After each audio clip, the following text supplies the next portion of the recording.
그냥 간단히 데이터로만 보면은 코스피 같은 경우에 PBR은 사실 그 갈 만큼 갔거든요, PBR 레벨로 보면은.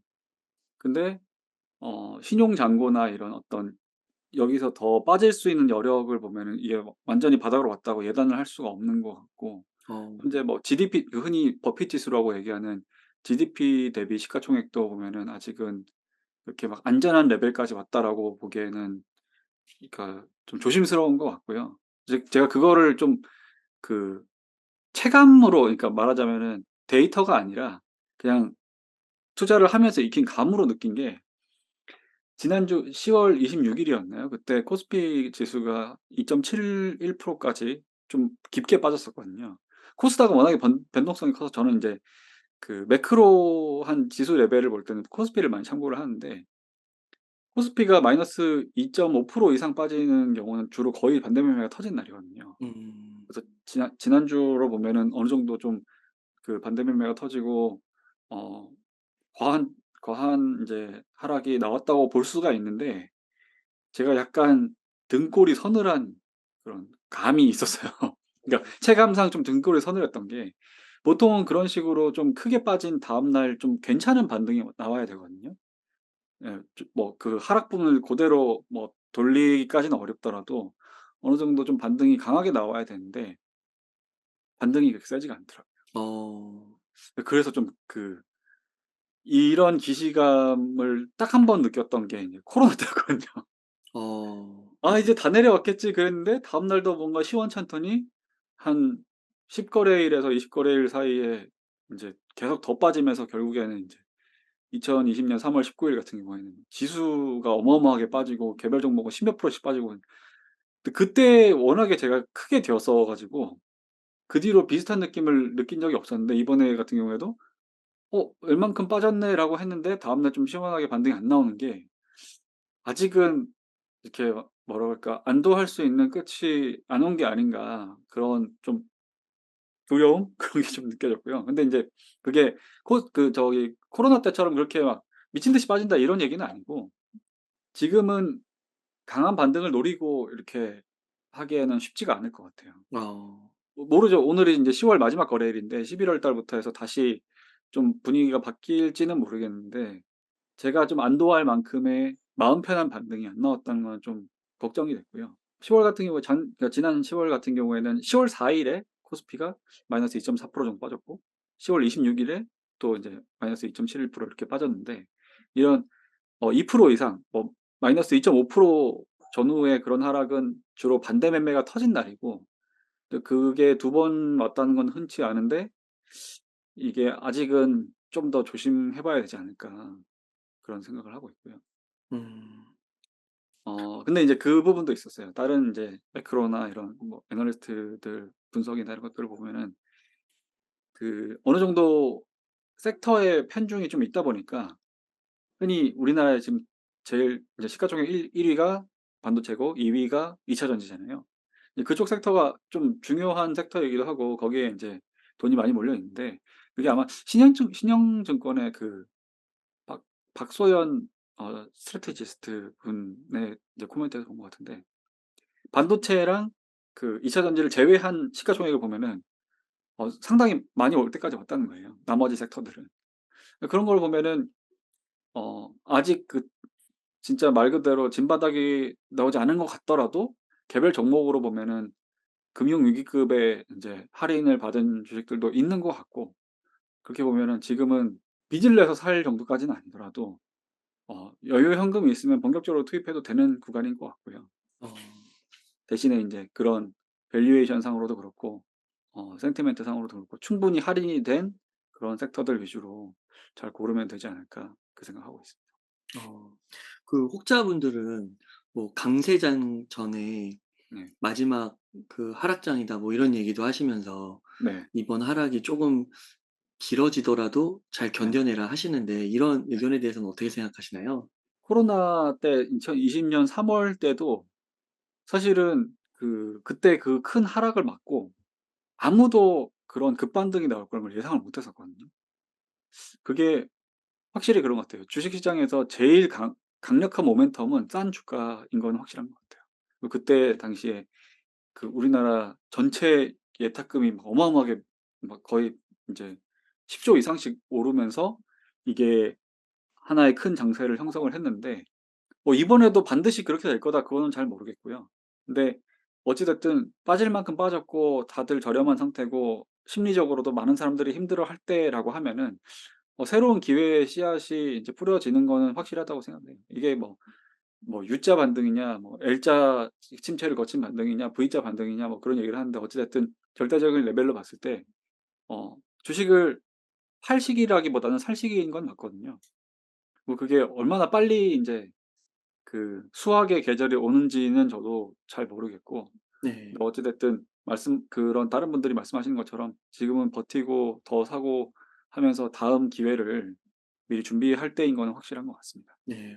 한 내년 초 정도면은 좀 좋은 흐름 기대해 볼 수 있을까요? 늦어도? 글쎄요. 근데 그거 있어요. 우리나라 주식 시장이 워낙에 연초 효과 그다음에 5월 효과 뭐 연말 효과 이런 게 좀 뚜렷하다 보니까 연초는 어찌 됐든 올해 연말보다는 무조건 낫긴 하지 않을까요? 네.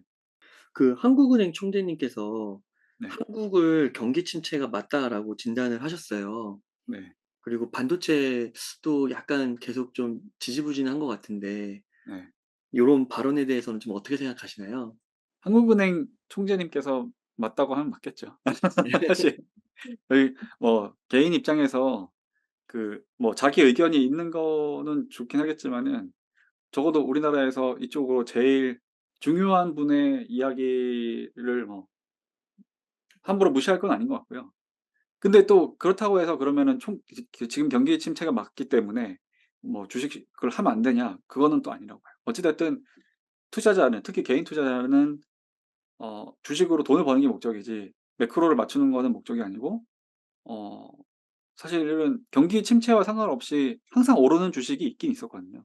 그러니까 아무리 지수 레벨이 안 좋고 주식시장이 분위기가 안 좋더라도 그때 돈을 버는 기업은 있어요. 그런 기업을 사면 되는 거고 상대적으로 다른 섹터보다 더 나은 섹터 그런 쪽을 찾는 게 좀 숙제인 것 같아요. 네. 그러니까 돈을 버는 기업 중에서 돈을 더 버는 기업을 찾아야 되는데 그 더라는 거의 의미는 올해 실적 대비 내년 실적이 상대적으로 더 좋은 거 이쪽이 좀 아무래도 명확하겠죠. 어쨌든 이제부터는 이 이십 2024 년을 보고 인제 농사 준비를 해야 되는데 특히 올해 박살난 섹터가 있다. 또는 뭐 퍼포먼스가 너무 안 좋았던 섹터가 있다. 그리고 23년, 24 년을 거치면서 구조적으로 성장을 하는 섹터가 있다. 그러면 인제 그쪽은 잘 찾아서 지금 같은 수준에서 씨를 뿌려 놔야 되는 것 같습니다. 아 그래서 지금은 주식을 살 때다. 네. 그리고 돈이 없다면 여윳돈이 없다면 버틸 때다. 네. 그쵸. 네. 그 채권을 한번 질문드리고 싶은데요. 네. 그 10년 만기 국채 수익률이 16년 만에 최고치를 찍으면서 네네네. 그 혹자분들은 채권 투자도 이제 말씀을 하시더라고요. 네. 근데 사실 그 채권 투자를 한 6년 6 개월 전부터 막 얘기했던 것 같은데 네. 계속해서 이게 채권 금리가 올라가서 '아 이게 도대체 채권 투자를 지금이라도 해도 되는 건가?' 싶기도 한데 여기에 대해서는 좀 어떻게 생각하세요? 저는 채권은 해본 적이 없어 가지고 네. 잘 모르겠어요. 어. 저는 항상 그런 주의거든요. 아는 쪽에서 머물자. 뭐 음. 모르는 걸 공부해서 알면 되긴 하겠지만은 지금 채권을 새로 공부해 가지고 제가 지난 10년 동안 공부를 해온 주식 투자를 능가하는 어떤 퍼포먼스를 낼 수 있을까? 그러면 인제 저는 자신이 없더라고요. 그래서 채권이 좋은 기회라고 이야기는 저도 들었어요. 근데 그거를 액션으로 취하지는 않았고 어찌 됐든 주식 투자자는 주식을 잘 찾으면 되는데 앞서도 말씀드렸지만은 특히 인제 사실 지금 "월가에서 경기 침체의 전조 현상이다." 이런 얘기는 어찌 됐든 미국 경제에 대해서 자기들이 분석을 하는 거잖아요. 그럼 미국 경제와 상관없이 내년에 올해보다 더 버는 기업이 있으면 그 기업에 투자를 하면은 사실 크게 걱정할 필요는 없다고 보고요. 음. 어 개인적으로는 그렇게 생각을 해요. 지금 지수의 레벨에 그러니까 지수의 변동에 마음이 흔들리거나 글로벌 경기에 대한 어떤 예측에 마음이 흔들리거나 매크로가 어떻게 될지 인제 목 빠지게 계속해서 인제 애타게 체크를 하고 계신 분이라고 하면은 경제 현상이나 어떤 데이터나 수치적인 부분을 뚜렷하게 보기 전에 내 마음 상태를 뚜렷하게 보는 게 더 중요하다고 생각해요. 그러니까 그런 숫자적인 부분을 객관적으로 보는 것도 중요하지만 나의 어떤 심리 상태를 객관적으로 보는 게 사실은 훨씬 중요하거든요. 근데 저도 지금 후달리죠. 되게 기분도 안 좋고 그렇긴 한데 그렇다고 해서 막 불안하지는 않거든요. 그러니까 지금 다양한 외부 변수 때문에 불안한 분들은 아마 이유가 처음에 내가 지금 보유하고 있는 주식을 살 때 싸게 안 사서 그럴 거예요. 저렴하게 매수를 했으면 지금 뭐 기분은 나쁠지언정 크게 불안하지는 않을 거거든요. 근데 지금 마음이 불안하다고 하고 그 마음이 불안한 부분에 대해서 표면적으로 어떤 매크로를 계속 찾아보고 지수 레벨을 찾아보고 혹은 뭐 지금이라도 채권을 옮겨야 되나 고민을 하고 그런 분들이 있다고 하면은 보유하고 있는 주식을 비싸게 사셨을 가능성이 있어요. 그래서 그 부분을 한번 잘 스스로를 돌아보시면은 또 다른 힌트를 얻지 않을까 생각합니다. 음. 그러니까 경기가 안 좋을 때 뭐 채권 네. 수익률이 높을 때 그때 뭐 채권을 사기보다는 경기가 안 네. 좋더라도 돈을 잘 버는 기업을 오히려 발굴해서 투자해 네. 놓으면은 좋은 수익률을 거둘 수 있다. 네네. 뭐 네. 예를 들어서 그 현명한 투자자였나? 아마 거기에 나왔던 내용일 거예요. 그러니까 정석적인 그 자산 운용이라고 했을 때 결국에는 주식과 채권을 가져가는 거고 주식이 좋을 때 주식을 팔아서 채권을 사 놓고 채권이 좋을 때 채권을 팔아서 주식을 사고라고 보통 인제 그게 이제 정석적인 코스인데 그렇게 보면 사실 지금 채권은 어 수익률 채권의 수익을 즐기는 분들의 몫이지 지금 채권 수익률이 좋다고 해 가지고 막 뛰어들고 이렇게 할 수가 있는가? 그건 저는 잘 모르겠어요. 네. 예. 뭐 객관적으로 봤을 때는 주식이 어찌 됐든 작년 아니 2021 년보다는 지금이 훨씬 싸잖아요. 네. 예. 그렇게 보면은 굳이 뭔가 새로운 알파를 찾아 가지고 기존에 이미 손실 보고 있는 거를 손실을 확정할 필요가 있을까? 그 생각하고 있습니다. 네. 그러면은 이런 상황 속에서 주식과 현금의 비중을 어느 정도 가져가면 좋을까요? 저는 지금은 이렇게 기회를 계속 노리고 있고요. 만약에 여기서 레벨이 한 번 더 빠진다. 그러니까 지금 그 코스피 같은 경우에는 이 2000 오늘 2200 대였잖아요. 2200 몇십이었잖아요. 근데 여기서 더 빠진다 그러면은 어 있는 현금을 더 써도 될 것 같아요.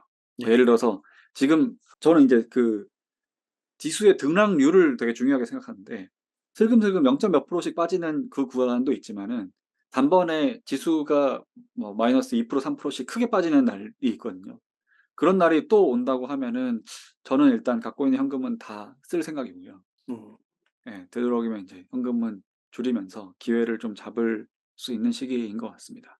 근데 인제 그 주식과 현금의 비중이라고 했을 때 이미 현금이 있는 분들의 얘기인 거고 없는 분들은 그냥 몸빵해야죠. 그냥 버텨야 될 거고 그리고 인제 현금이 있는 분들이 현금 집행을 지금 이제 고려를 하고 계신다고 했을 때는 이게 마지막 투입 자금은 그 신중해야 될 거고 여기서 한 레벨이 더 빠진다 그러면은 그 밑에 또 지하실이 있더라도 그냥 몸으로 버틸 생각하고 한번 지르는 건 괜찮은 것 같아요. 음. 대신에 그런 식으로 마지막에 소진했던 현금 같은 경우에는 우리나라 주식시장의 특성을 봐도 그렇고 투자자의 심리 그 관리 측면에서도 그렇고 그 마지막에 투입한 자금 분량만큼은 어느 정도 수익이 나면은 다시 좀 빠르게 현금화를 하는 것도 필요한 것 같아요. 음. 그러니까 뭐 예를 들어서 레버리지 쓰시는 분들 중에는 그런 분들이 있거든요. 레버리지를 어느 정도 쓴 경험이 있는 분들은 지수 레벨이 많이 빠졌을 때 레버리지를 써서 추가 현금 확보를 해 가지고 주식을 사는데 대신에 그런 것들은 청산도 빨리 하더라고요. 그래 가지고 그런 식으로 좀 현금을 유연하게 사용을 할 필요가 있는 것 같습니다. 네. 그러면 그 한 레벨이 빠진다는 거는 한 뭐 10% 정도 되는 건가요? 그건 저는 잘 모르겠어요. 그러니까 음. 지금 2200 레벨이라고 보고 네. 여기서 얼마나 더 빠질지는 모르겠는데 그래서 제가 인제 아까 말씀드린 것처럼 지수의 하락폭을 그러니까 일일 거래에서의 하락폭을 좀 중요하게 보는 게 0. 몇 프로씩 막 이렇게 빠지는 경우는 말 그대로 흘러내리는 거거든요. 근데 사실 진바닥은 거의 예외 없이 반대 매매가 크게 터지게 되고 그 반대 매매 효과 때문에 지수도 마이너스 2% 이상 마이너스 2.5% 이상 또는 마이너스 3% 4% 까지도 좀 크게 빠지는 경우가 많기 때문에 네. 고런 날이 왔다 그러면은 인제 그때는 현금을 좀 과감하게 써 보시는 것도 괜찮을 것 같아요. 아 저는 네. 인제 그렇게 하려고 마지막 총알을 이제 진짜 얼마 안 남았긴 했는데 얼마 없긴 한데 지금 이제 그 붙잡고 이제 기다리고 있거든요. 아 그러시군요. 그러면 이미 주식에는 다 들어가신 거네요, 마지막 총알 외에는. 네네. 그쵸. 아 항상 그랬으니까요. 네. 항상 그러셨고.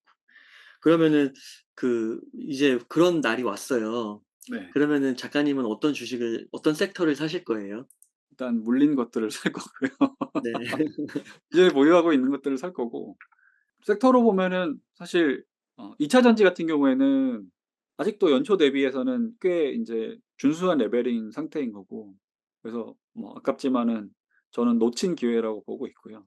대신에 지금 더 이상 희망이 없는 섹터들을 보면은 될 것 같거든요. 그러니까 그 퍼포먼스 측면에서 주가 퍼포먼스 측면에서.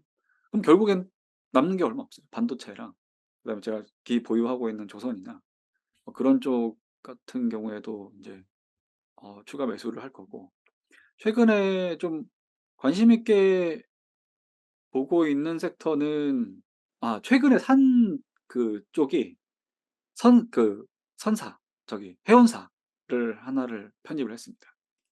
그러니까 그거는 이제 제가 조선 쪽을 공부를 하다 보니까 해운사들 같은 경우에 내년에 어 일단 공급이 확실히 부족해질 것 같거든요. 그럼 공급이 부족해지면은 수요가 쪼끔만 튀어도 이제 운임이 급상승을 하면서 이제 주가에 긍정적으로 반영이 되는데 그런 부분에서 해운사 중에서 벌크 해운사를 하나를 소액이지만은 편입을 했고요. 그다음에 뭐 항상 얘기해서 웅달 책방 나올 때마다 이야기를 했었던 인바운드 관광 쪽 관련된 그런 쪽도 아직 보고 있고 워낙에 지금 다들 빠진 섹터가 많아 가지고 살 건 많은 것 같아요. 그냥 내년과 올해 그냥 비교했을 때 올해보다 내년이 낫다 싶은 거는 그냥 다 다 괜찮은 것 같고요. 지난번에 제가 이야기를 했었는지 기억이 안 나는데 그 광고 쪽도 개인적으로 이벤트가 하나 있다고 보는 게 내년 여름에 인제 올림픽이 개최가 되니까 그러면 인제 대기업의 광고비 집행이 늘어날 거고 그런 데서 수혜를 보는 광고 기획사들 그런 회사들이 있을 것 같고요. 그다음에 어 제철 쪽도 보고 있어요. 철강. 이쪽은 사실 반반인데 그 철강은 전방이 워낙에 명확하잖아요. 어 저기 자동차, 조선, 건설 이렇게 세 가지가 이제 메이저 이제 전방인데 자동차랑 조선은 좋아요. 근데 건설이 워낙에 안 좋다 보니까 그런 철강사들도 지금 그렇게 막 주가가 해피한 상황은 아닌 것 같거든요. 근데 그렇게 보면은 자동차는 잘 모르겠는데 조선 쪽은 워낙에 확실하니까 앞으로 2-3 년의 모멘텀이 확실하니까 이 상황에서 건설이 좀 돌아와 준다고 하면은 철강 쪽도 괜찮을 것 같고요. 그렇게 보면 인제 건설도 한번 지금부터 공부를 해볼 필요가 있는데 건설이 언제 턴할지에 대해서는 사실 아무도 지금 예단을 못 하고 있기 때문에 건설 쪽은 좀 멀리 보고 지금부터 공부를 해 두면 괜찮지 않을까 생각하고 있습니다. 네. 그러면은 철강을 언급하신 거요. 네. 그거는 약간 포스코홀딩스 이런 쪽인 건가요? 포스코는 아니고요. 포스코 같은 경우에는 지금 2차 전지 쪽에 포션이 꽤 커졌기 때문에 네. 제가 본 종목 저는 사지는 않았고 현대제철이 최근에 그냥 주가 보니까 좀 싸 보이더라고요. 근데 인제 현대제철 같은 경우에는 다른 전방에 현대 그룹사가 둘이 있잖아요. 현대자동차도 있고 현대 중공업 쪽도 있고 그러다 보니까 현대차도 사실 이번 3 분기 실적 굉장히 좋았잖아요. 현대차가 확실히 지금 전기차로 변하는 과도기에서 그냥 말 그대로 차를 잘 만든 것 같아요. 그래서 그런 부분에서 현대차가 지금 자동차라는 인제 소비재의 경기가 좋지 않은 부분에 비해서는 꽤 공격적으로 잘하고 있는 것 같고 뭐 현대 쪽 조선사들은 앞으로 2-3 년은 진짜 걱정이 하나도 없거든요. 근데 그런 쪽에 인제 수요가 탄탄한데 현대제철이 아무래도 인제 철광석 가격이나 이런 쪽에 좀 연동이 되다 보니까 지금 주가 레벨은 좀 싼 것 같은데 그런 부분에서는 좀 관심이 생겼어요. 작가님은 2차 전지는 투자 안 하세요? 괜찮은데요? 네. 그러게요. 사실 올해 아니 작년 겨울이죠. 작년 겨울에 제가 편입을 고민하다가 제가 잘 모르니까 "건너뛰자."라고 했던 데서 제일 아쉬웠던 섹터가 2차 전지거든요. 저도 에코프로비엠 이런 쪽은 주가를 계속 체크를 하고 있었거든요. 작년 말에 인제 2차 전지 쪽 전체적으로 안 좋았고 양극재 관련해서 인제 고프로 비엠도 꽤 한 고점 대비 한 30% 조정을 받았길래 '이쯤이면 사도 되지 않을까?'라고 생각만 하고 실행을 하지는 못했어요. 그러고 인제 두고두고 후회를 하게 됐죠. 근데 인제 제 경험상 그렇게 큰 후회를 준 못 사서 큰 후회를 하게 했던 섹터 같은 경우에는 다음 기회가 그렇게 빨리 오지 않더라고요. 아. 예. 그 부분이 인제 좀 제일 그 마음에 걸려요. 사실 지금 바텀 피싱을 노리고 2차 전지에 대해서 바텀 피싱을 노리는 투자자분들도 있거든요. 또는 인제 기보유하셨던 분들 중에서 물타기나 아니면 익절을 하고 나서 재진입을 고려하는 분들도 있는데 어디까지 더 빠질지 잘 모르겠어요. 그냥 어. 이 부분에서 끊고 뭐 단기 20-30% 정도 반등을 할 수도 있어요. 근데 더 깊게 빠질 수도 있다고 보거든요. 그러니까 저는 그냥 반반이라고 봐요. 근데 반반인데 나는 예측할 능력이 안 된다. 그러면 저는 투자는 안 하고. 그 지금 거의 고점 대비 50-60% 빠졌더라고요. 그쵸. 예. 근데 여기서 더 빠질 수도 있는 거라고 보시는 거예요? 그게 이제 주식 시장의 무서운 부분인 게 과도하게 빠지면 어디까지 빠질지 모르거든요. 특히 큰 시세를 줬던 주도주 같은 경우에는 물린 사람이 많으면 많을수록 반등 시점을 잡기도 더 힘들 뿐더러 뭐 꼭 지금의 2차 전지가 아니라고 하더라도 이전에 큰 시세를 줬던 주도주들이 다 그랬어요. 많게는 70-80% 90% 까지 빠지는 경우도 있었고. 근데 인제 2차 전지는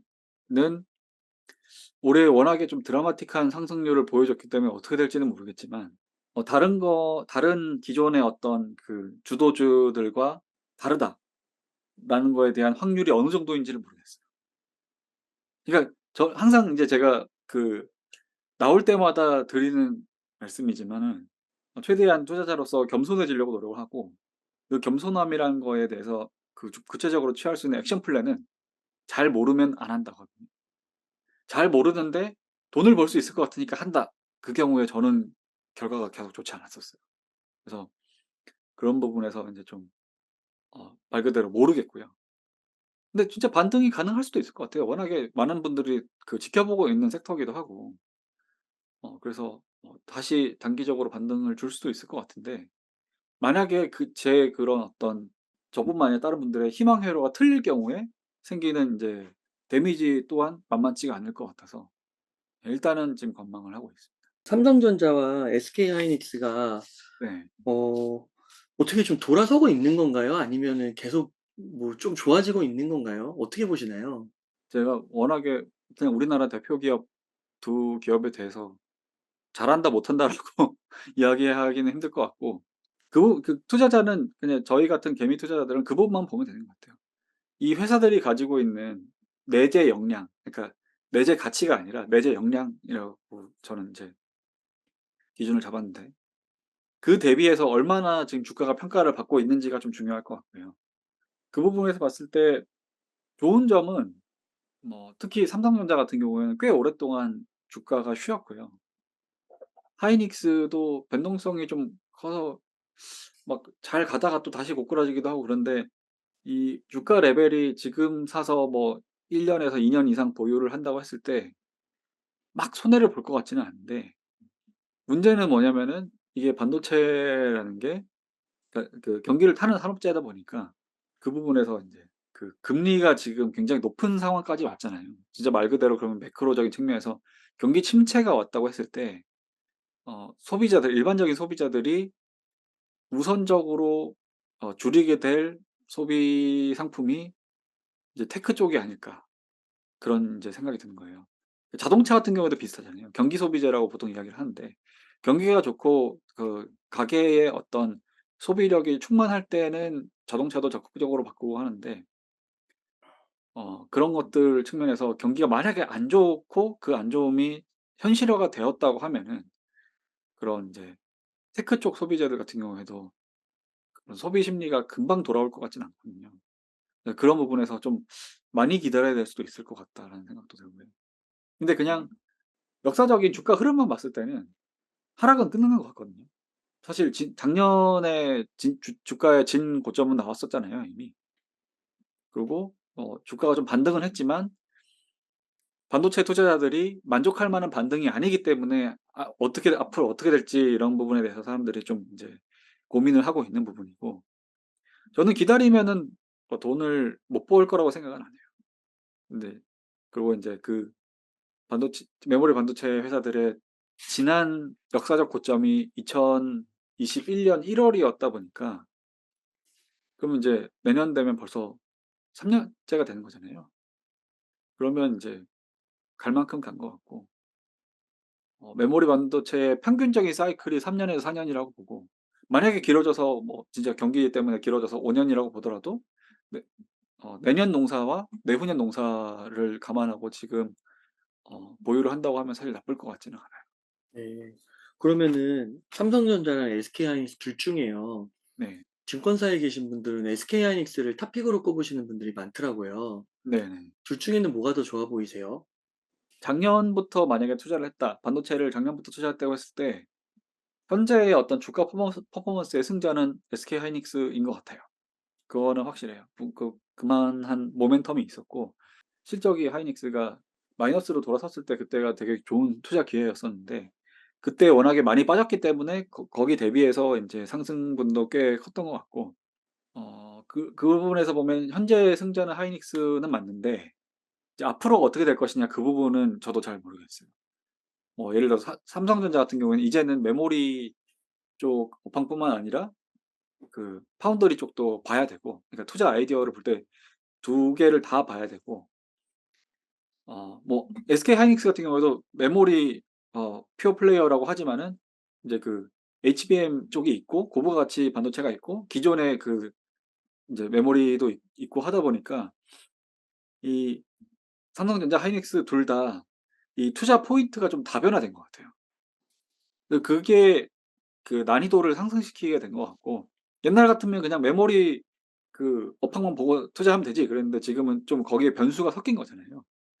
그래서 인제 그게 투자자들을 좀 헷갈리게 만들고 있고, 그래서 오히려 주가도 좀 시원하게 가지를 못하는 부분도 있는 것 같은데, 장기적으로 봤을 때 확실한 거는 그냥 메모리 업턴에서, 그러니까 메모리 업턴이 왔다 그러면은 뭘 그 지금 삼전을 사든 하이닉스를 사든 돈은 벌 것 같아요.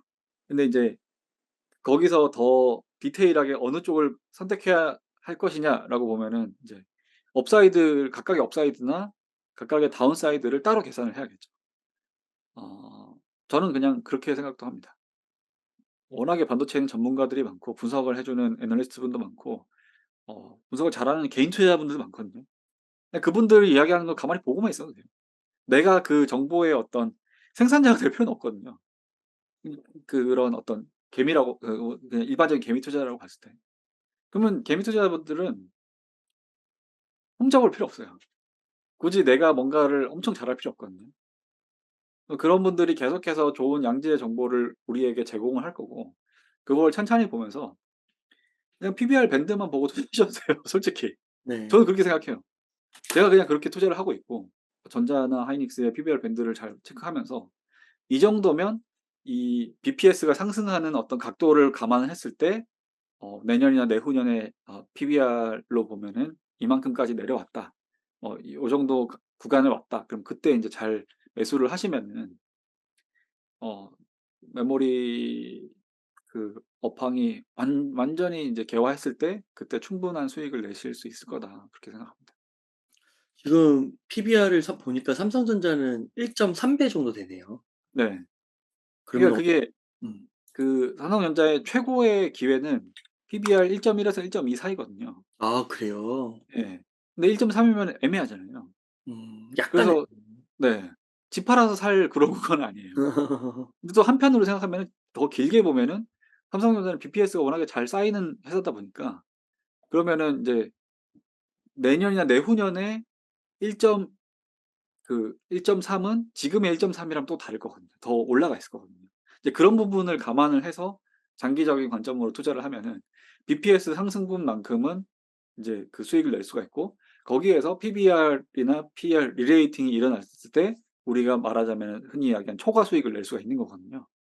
그래서 그렇게 보면은 1.3은 영혼까지 끌어서 살 구간은 아니지만은 사서 손해 볼 구간도 아니라고 생각을 합니다. 그러면 1.3 에서 어느 정도 갈 때가 매도 타이밍이 되는 거예요?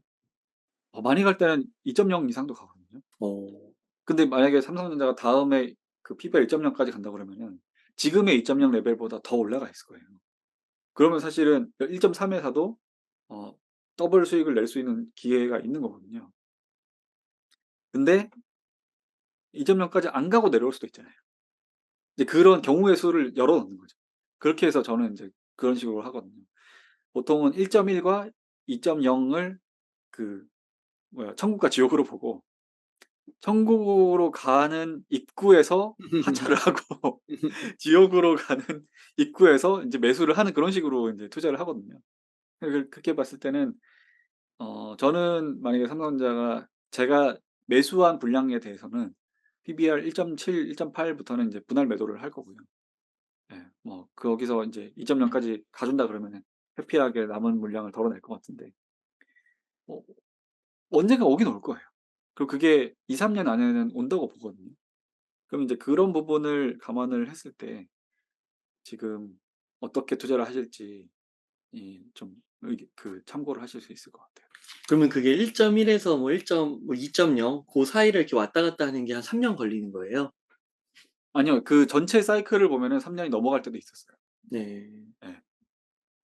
특히 그냥 순수 주가 퍼포먼스로 봤을 때 삼성전자 같은 경우에는 그 월봉 기준으로 하락하는 경우 있잖아요. 그러니까 월봉 기준으로 봤을 때 그 천장과 고점에 이제 그 천장을 찍고 단기 천장을 찍고 단기 저점까지 가는 게 제일 길었던 구간이 1년 9 개월까지 갔었어요. 근데 그게 그 2010년 이후로 딱 두 번 있었는데 한 번이 2015 년인가 16년 그때였고 두 번째로 일어났던 게 작년 가을이었어요. 그러니까 작년 2021년 1 월에 고점을 찍고 1년 9 개월 뒤에 저점을 찍었거든요. 그래서 인제 지금은 진바닥은 통과를 한 것 같은데 이게 앞으로 어디까지 올라가는지에 대해서 그게 언제까지 올라가는지에 대해서는 저도 정확하게 말씀을 못 드릴 것 같아요. 네. 그 SK하이닉스는 1.4배 정도 나오는데요, PBR이요. 이거는 어떻게 보세요? 그러니까 하이닉스도 비슷한 것 같아요. 하이닉스가 전반적으로 그 PBR 밴드의 편차가 전자보다 커요. 아무래도 그런 메모리 모멘텀을 강하게 받다 보니까 안 좋을 땐 더 안 좋고 좋을 땐 더 좋거든요. 어. 그래서 개인 투자자들은 삼성전자보다 하이닉스를 선호하시는데 그 이유가 그거예요. 그런 순수하게 PBR 밴드 플레이만 한다고 봤을 때 SK 하이닉스가 베타가 더 크다 보니까 음. 잘 잡아 노련하게 저점을 잘 잡으면은 기대 수익률도 더 커지는 거거든요. 근데 하이닉스는 아쉬운 게 전자에 비해서 그러니까 말 그대로 현재 승자가 하이닉스라고 말씀드렸잖아요. 주가가 더 올랐어요. 그러니까 그 오른 만큼이 수익의 기회를 사실은 놓친 거거든요. 그렇죠. 그래서 먼저 산 분들이라고 하면은 굳이 하이닉스를 팔 이유는 없는 것 같은데 지금 전자와 하이닉스에서 매수를 고민하는 분이라고 하면은 그 부분은 좀 고려를 하시는 게 낫죠. 음. 아 그렇게 해서 이제 삼성전자가 덜 올랐으니까 네. 아 그렇게 보시는 거군요. 네. 그리고 또 작가님께서 그 삼성전자 우선주를 조금 추천하시잖아요. 네네. 지금 삼성전자 보통주와 우선주는 어떻게 보세요? 관계를요? 이게 저도 아쉬운 부분인 게 금리가 오르는 구간에서 제가 투자를 해본 경험이 적다 보니까 괴리율이 벌어진다는 부분을 놓쳤어요. 네. 그러니까 금리 상승분만큼 우선주의 배당 매력이 떨어지다 보니까 어 괴리율이 상당히 작았을 때 제일 작았을 때는 삼성전자 우선주가 본주와의 괴리율이 93% 인가 95% 인가까지도 와 갔었거든요. 거의 차이가 근데 안 지금은 나네요. 거의 80% 레벨로 떨어졌어요. 아 그러니까 그래요? 예. 전자가 바닥 찍고 오른 대비해서 우선주가 덜 오른 거예요. 음. 근데 그 부분에서 인제 제가 저는 우선주를 선택했는데 결과적으로는 본주를 선택한 거에 비해서는 아쉬운 결과가 나왔고 근데 지금 투자를 하는 분의 어떤 성향에 따라서 다를 것 같은데 사서 모으는 투자를 하는 분이라고 하면은 저는 오히려 우선주가 더 나은 것 같아요. 음. 어찌 됐든 괴리율이 벌어진 만큼 그 배당 같은 경우에는 더 잘 받을 수가 있게 됐거든요. 근데 어떤 모멘텀을 보고 그 계산을 하면서 시세 차익을 중단기적으로 내는 분이다. 그러면 잘 모르겠어요. 그러니까 중단기라고 하면은 뭐 3 개월에서 6 개월 레벨 또는 뭐 길어도 1 년 요 사이에서 승부를 보려고 하는 분이라고 하면은 우선주가 지금 더 나을지 본주가 더 나을지를 함부로 이렇게 추천을 못 드리는 게 금리가 어떻게 갈지 모르니까요. 여기서 더 올라서 괴리율이 더 커질 수도 있고 금리 상황이 정리가 돼서 괴리율이 다시 축소가 될 수도 있는데 그 부분을 제가 향후 1년 안에 어떻게 될지에 대해서 예측을 못 하니까 그렇게 봤을 때는 본주를 사도 되는지 안 되는지는 잘 모르겠어요. 근데 단순히 좀 길게 보고 우리나라 시가총액 1등 기업을 인제 모으면서 배당도 충분히 받고 그러다가 정말 크게 상승한 레벨이 오면 '그때 좀 덜어낸다.' 뭐 그런 식으로 생각하시는 분이라고 하면은 우선주를 사는 거는 괜찮다고 봐요. 예. 그러면요 작가님 지금 만약에 한 1억 원 정도 여유 자금이 있으면은 어떻게 투자 전략을 세우시겠어요? 일단 지난주까지 주가 흐름이 꽤 안 좋았고 이번 주에도 그렇게 좀 시원한 반등이 안 나오고 있는데 저는 올해 들어서 좀 자금을 크게 집행한 거는 지난 10월 26 일이었거든요. 지난주였거든요. 그때 좀 샀어요. 근데 만약에 지금 순수하게 1억만 현금으로 있다 그러면은 어 되게 기분 좋게 다시 시작할 수 있을 것 같은데 뭐 앞서 말씀드렸던 뭐 반도체나 조선이나 인바운드 소비재 쪽에서 인제 그러니까 우리나라로 소비를 하러 오는 그 관광객들에 의해서 수혜를 보는 소비재 쪽도 가져가도 괜찮을 것 같고요. 뭐 화장품 같은 것도 있고 또는 뭐 카지노나 숙박 이런 것들도 있을 거고요. 그런 것들을 좀 담으면서 현금을 한 25% 정도 세팅을 해 놓으면은 아주 마음 편하지 않을까. 근데 앞서도 말씀드렸지만은 여기서 만약에 더 큰 레벨 조정이 있다. 더 큰 고비가 온다. 그러면은 그 25% 현금을 다 박아도 될 것 같아요. 전 주식 100%로 채워도 될 것 같아요. 근데 대신에 그 마지막에 쓴 총알은 어느 정도 수익이 났다 그러면은 1 분기에서 2 분기 그러니까 3 개월에서 6 개월 사이에 다시 현금화를 해 두시면 더 좋죠. 생각만 해도 행복한 상상인데 저는 1억 원 지금 투자할 1억 원 정도의 돈은 없기 때문에 아쉽네요. 어. 그 조선주도 좋아하시잖아요. 네. 조선주는 요즘 좀 어떻게 보세요? 조선주가 오늘이었나? 오늘 아마 주가가 되게 안 좋았을 거예요. 그래서 제가 지금 오늘 살지 말지 고민을 하다가 '일단 좀 더 참아 보자.' 그러고 인제 참았는데 빅3라고 얘기하는 이제 현대중공업 그다음에 하나오션 원래 대우조선해양이었죠. 그다음에 삼성중공업은 흑자가 시작이 됐어요. 뭐 제가 보유하고 있는 미포 같은 경우에는 아직 흑자가 지연되고 있는 상태인데 컨트랙트 기장 기준으로 그 계약을 한 수주를 받은 거에 기준으로 봤을 때 지난 2년 동안 계속해서 성과가 올랐거든요. 그 말은 인제 앞으로 3년 동안 이게 매출로 전환이 될 건데 말하자면 3년 동안 실적이 보장돼 있어요. 지금도 지금 순간까지도 계속해서 성과가 오르고 있어요. 그러니까 오늘 수주 받은 게 다음 3년 뒤에 인제 실적이 나오는 것들이 가장 비싸게 받은 수주예요. 그러다 보니까 방향성으로 보면은 마음은 굉장히 편한 상태고요. 이제 주가가 어떻게 갈지에 대한 부분인데 그러면 인제 앞으로 3 년이 좋다고 봤을 때 업황이 앞으로 3 년이 좋다고 봤을 때 경험상 2년 사이에 주가가 고평가 수준으로 크게 튈 기회가 반드시 한 번은 와요. 네. 한 번 올지 두 번 올지가 아니라 한 번 자체는 반드시 와요. 그게 인제 저희 투자자 입장에서 캐시인 할 수 있는 기회인 거잖아요. 확률적으로 없을 수가 없어요. 3 년이면은 거의 어지간한 섹터들은 다 한 번씩 순환매가 돌아가고요. 그럼 그 사이에 조선 쪽이 어 말하자면 큰 시세를 줄 수 있는 기회가 확률적으로 무조건 와요, 최소 한 번은. 그럼 인제 그런 부분에서 지금 어떻게 해야 될 거냐, 매수를 할 거냐 말 거냐인 건데 저는 인제 조선 쪽이 사실은 개인 투자자들이나 뭐 기관 투자자들 또한 선호하는 섹터는 아니에요. 워낙에 가치 평가가 어렵기 때문에. 사실 여태까지도 적자를 보고 있었는데 PBR 레벨로 보면 다 1 에서 2 이상이고 그러면 이게 싼 주식이 아니거든요. 그럼 이걸 어떻게 담아. 이게 지금 여태까지 적자 보던 게 PBR이 뭐 그렇게 주가가 빠졌다고 해도 1.55 막 레벨이고 이러면은. 근데 인제 제가 조선 쪽을 꽤 오랫동안 관찰을 하다 보니까 PBR보다 더 중요한 지표가 있더라고요. 수주 잔고 자체예요. 네. 그러니까 이거는 주식에서 좀 본질적인 가치 평가를 어떻게 하냐에 대한 이야기로 들어가서 쪼끔은 어려울 수도 있는데 PER을 보는 회사들이 있고 PBR을 보는 회사들이 있고 그 캐시 플로우를 보는 회사들도 있잖아요. 비즈니스가 다 다르기 때문이거든요. 근데 어떤 비즈니스가 됐건 그 비즈니스의 가장 확정적인 미래를 현재 대비해서 할인하는 게 가치 평가인 것 같아요. 그래서 뭐 예를 들어서 어 업황이 꾸준한데 배당만 잘 주는 그런 회사다.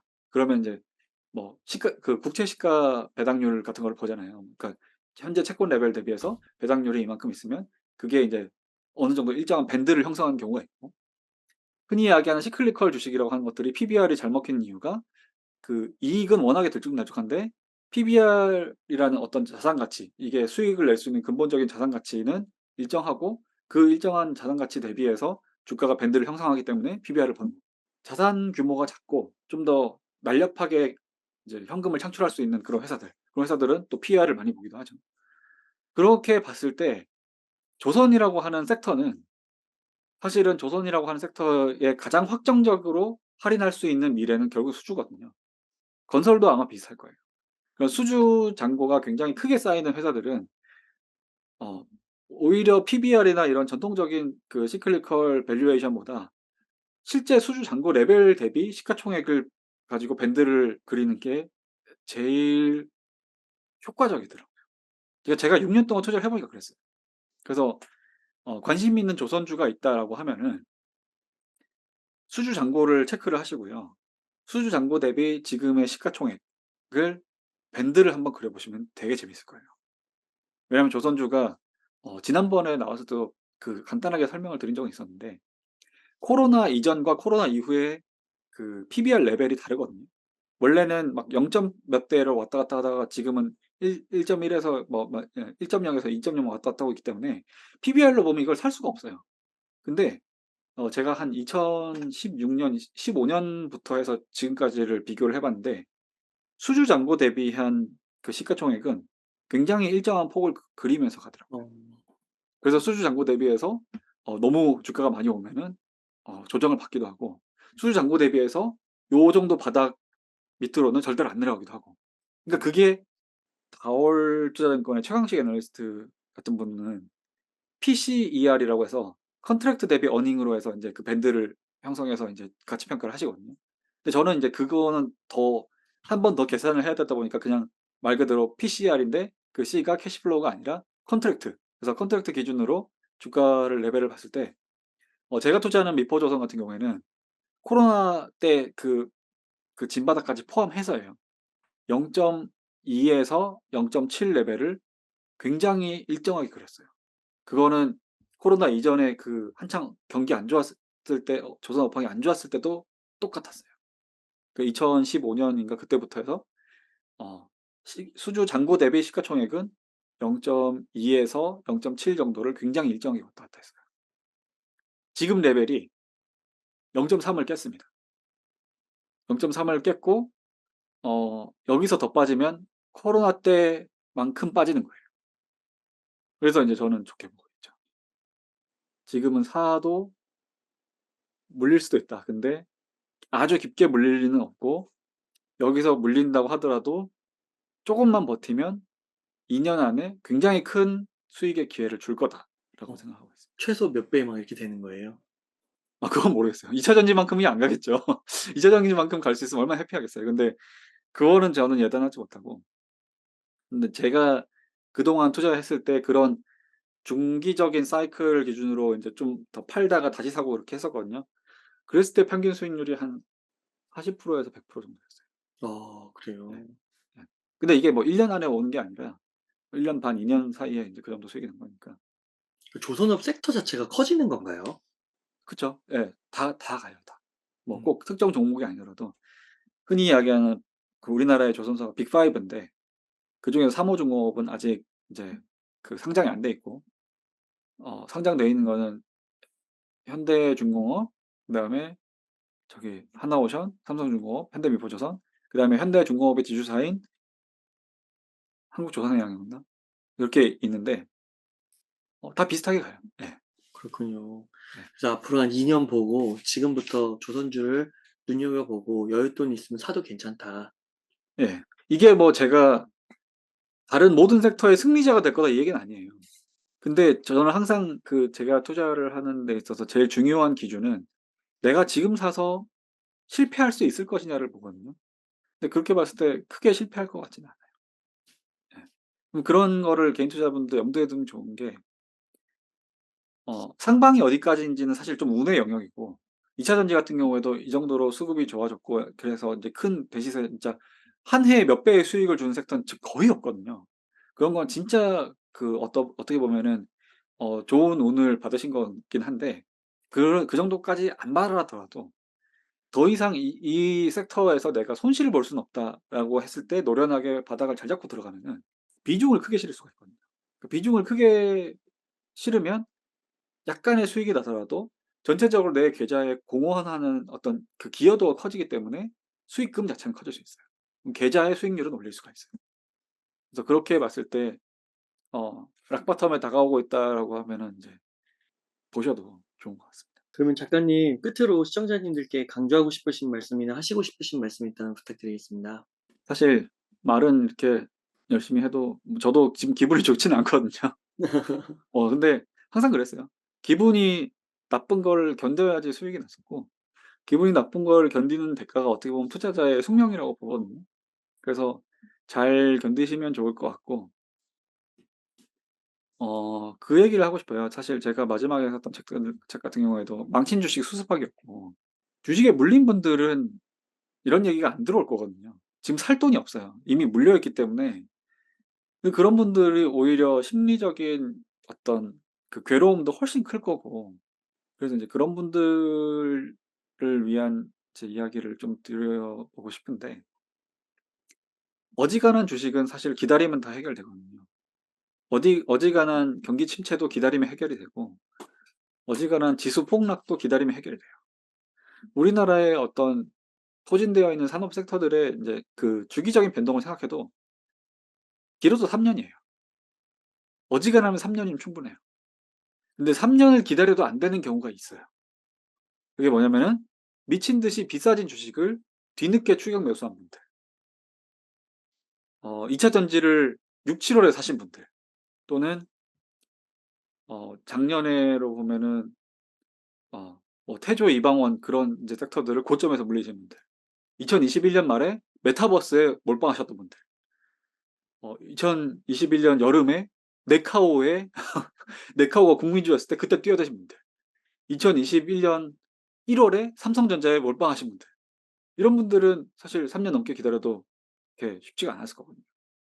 5 년, 10년 기다려서 본전 찾을 수도 있죠. 근데 그러면은 의미가 없잖아요. 주식 투자를 하는 의미가 없잖아요. 너무 비싸게 사면은 사실은 손절을 해야 됩니다. 근데 지금은 하지 마세요. 지금은 어쨌든 늦었어요. 만약에 지금이라도 어떤 내가 투자의 전략적인 진짜 괜찮은 주식들을 편입하기 위해서 손절을 고려한다고 하면은 제가 마지막 책에서도 설명을 드렸지만 나눠서 파세요. 최소 5 개월에서 6 개월 정도. 뭐 한 달에 한 번씩 해 가지고 내가 갖고 있는 주식을 5 등분해서 뭐 한 달씩 나눠서 파시든 어찌 됐든 지금 막 전량 매도를 할 필요는 없을 것 같아요. 왜냐하면 지수 레벨 자체가 많이 빠졌기 때문에 지수 레벨이 오른 뒤에 손절을 하더라도 지금보다는 훨씬 괜찮은 손실률로 마무리를 지으실 수가 있을 거예요. 그리고 인제 그런 제가 이야기를 한 건 어쨌든 제가 모든 섹터를 잘 알고 있는 게 아니고 내가 보유한 거는 어찌 됐든 초장기든 어쨌든 '보유를 하면은 수익이 날 거야.' 그런 희망을 가지시고 있는 분이라고 하면은 절반은 남기셔도 돼요. 남겨서 끝까지 가져가시는 거죠. 그럼 그게 그 절반 남기고 손절을 했다고 했을 때 그 절반이 결과가 좋았다. 진짜로 수익이 잘 났다. 그러면은 인내의 힘을 배우실 거고요. 만약에 그랬는데 결국에 그게 진짜 안 좋았다. 다시는 건널 수 없는 강을 건넜고 그래서 더 버텼는데도 안 돼서 다시 손절을 했다라고 하더라도 그때는 굉장히 큰 교훈을 얻으시겠죠. '아 너무 비싼 주식은 사는 게 아니다.'라는 그런 되게 중요한 교훈을 배우실 거예요. 그래서 지금 보유하고 있는 종목이나 그 계좌의 손실이 내 인생을 결정짓지는 않아요. 그 부분을 좀 희망을 가지시면 좋을 것 같아요. 제가 은갈 책방에 거의 2022년 초부터 해서 정기적으로 나왔었거든요. 그러니까 그러네요. 그러니까 주식시장이 좋을 때 제가 은갈 책방에 나온 적이 없었기 때문에 항상 인제 좀 다들 힘들었었는데, 특히 지금 뭐 크게 물렸다든지 그래서 너무 힘든 분이라고 하면은 그런 부분에서 희망은 잃지 말되 자존심을 좀 내려놓을 필요가 있는 것 같습니다. 그러니까 지금 너무 힘든 분이면 주가가 마이너스 30% 이상씩 물렸을 거고, 지금 막 죽고 싶은 기분이 드는 분이라면은 아마 빚을 내서 물리셨을 거예요. 그럼 그런 분들은 중요한 게 그 빚을 청산하는 것도 아니고 그냥 뭐 다 포기하는 것도 아니고, 지금 중요한 거는 현실적인 부분을 캐치를 해야 되고, 현실적인 부분을 캐치하기 위해서는 자존심을 내려놔야 되거든요. 이 투자는 굉장히 개인적인 거고 굉장히 심리적인 거예요. 투자의 성과가 안 좋으면은 내가 내 자아를 막 갉아먹게 되거든요. 근데 그런 것들을 인제 극복을 하려면 일단 자존심을 내려놔야 돼요. 굉장히 객관적으로 내 자신을 돌아볼 수 있어야 돼요. 메타인지라고 그러죠. 좋은 쪽이 아니라 나쁜 쪽으로도 메타인지가 돼야 되거든요. 그렇게 해서 현실을 직시를 하고 나면은 그 부분을 깨달으실 거예요. 아, 인생이 굉장히 길다는 거. 결국은 극복할 수 있을 거예요. 막 진짜 막 수십억씩 빚을 지고도 그거를 극복하는 분들도 있잖아요. 이 인간의 그 어떤 미래라는 건 모르는 거거든요. 할 수 있어요. 여기서 살아남을 수 있어요. 대신에 빨리 만회하려고만 하지 않으면 돼요. 그러니까 초조함이나 욕심 때문에 서두르면 더 깊게 망해요. 여기서 더 깊은 나락에 빠질 수도 있어요. 근데 그렇게 되시지는 말자는 거예요. 아마 지금 손실률이 큰 분이라고 하면은 실수의 크기가 큰 분들이에요. 잘못한 게 있기 때문에 손실을 보는 거예요. 뭐 공매도 때문 아니에요. 뭐 지수가 폭락해서 아니에요. 내가 지수가 폭락하는 부분까지 감안을 하지 않고 비싸게 샀기 때문에 지금 내가 손실률이 커진 거거든요.